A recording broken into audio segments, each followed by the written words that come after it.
Politicians of all parties in the building behind me have been talking for decades about the need to shift public services towards prevention and away from purely crisis intervention. And yet, despite all that talk and despite everyone agreeing it's what needs to happen, it has never happened. But there is an opportunity now. The government is looking at public service reform in a really serious way.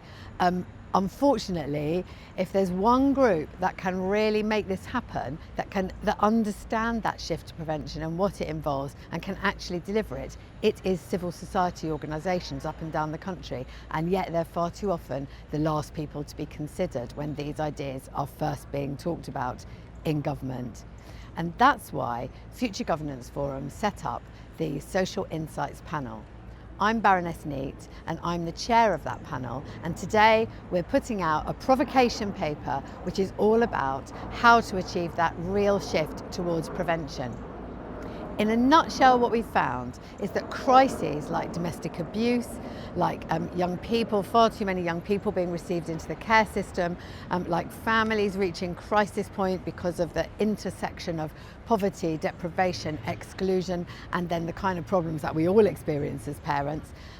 All of those crises can only be prevented when people have those hyper-local, community-based touch points where they might conceivably ask for help before things really get to crisis points, before the heavy-end, risk-based public service interventions happen. Because what we've found is that people are actually afraid of what public services that are there to help them are actually going to do.